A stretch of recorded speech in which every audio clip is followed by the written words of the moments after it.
I have found myself trying to convince myself that I could either get Xavier Watts or Tate Ratledge at 49. Yeah. And going back and forth between who's more likely to be there. And maybe this isn't how you draft, but as I'm doing this, because I'm the guy that wants a guard, because I want to protect Joe Burrow. For sure. I want to build an elite offensive line. So I go, okay, but man, if I can get Tate Ratledge, I think that'll satisfy me. And then I can go after a safety in round 1. But am I sure he's going to be there? And then conversely, I want a safety. Is Xavier Watts really going to be there at 49? And we're not going to know. That's the cool part of the draft, right? Like, you might think, boy, he's going to be there, and a team trades up and scoops him up or whatever. But that's after kind of doing this with all the other draft information out there and then doing this with your exercise, I've been going back and forth between those two players and trying to determine which one is more likely to be there when they pick at 49. And whichever one I land at, I'll take another position, at 17. Who do you trust more, Cody Ford or Geno Stone? Cody Ford. Right. Yeah.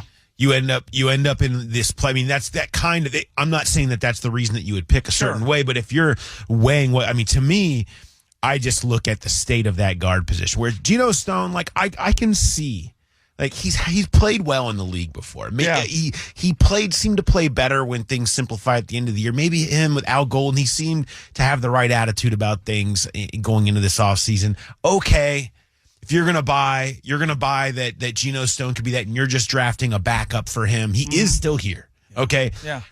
Man, I don't want to be talking about Lucas Patrick and Cody Ford as your two guards. You need someone who has start day one, and I think you get that sense from the team that they're understanding of somebody who's going to come in and be able to start and raise the floor of this line on day one is very necessary right now, more so than what feels like. That safety position, which it is, but it's also but we could go with Geno Stone. Yeah. Okay. Whereas it's you could go with Patrick and Ford. Yeah. Doesn't feel as good to me. And so if you're talking about that number 49, which is obviously a pivotal spot in this draft for need. Yeah. That's one where I look at and I say, man, there's a good grouping of offensive linemen here, guard, tackle, these types of guys that get one of those and feel great about the state of your offense. So here's what's happened at my house with Geno Stone. We have a dog that we got in February of 2024. So I think she is technically still a puppy. And she's good at a lot of things. She's not good at fetch. Yeah. And I commented to my wife when we were doing this over the weekend, just throwing stuff in the yard. I said she takes really bad angles.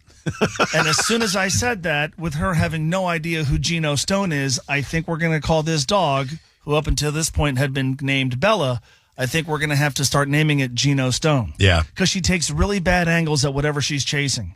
So we have Geno Stone the dog. Geno Stone the dog. That's not good. It's not good. It's not good. Yeah, I mean, that's fine. I think... Do you remember how every week I would make fun of Irv Smith? And I would ask you, what does he run like? Like a guy with a refrigerator strapped to his back, or a guy who's wearing two left shoes. I feel like we're going to start doing the same thing with Geno Stone. And perhaps should have started right around week 5 last year. It's possible. I think that there's hope there. I really do. I don't... The bottom line is, though, I keep going back to the Al Golden quote from Notre Dame about how the way your secondary tackles is the soul of your defense. And it really was poetic, really. Yeah, sure. And it struck me. Yeah. And I've had a hard time shaking it when I think about Geno Stone tackling, And so when that's the case, that's why, you keep going back to, whether we're talking about Starks or Imanwari or whoever in round 1, replacing the soul of your defense seems like it could be a thing that could be important to you. And maybe it isn't.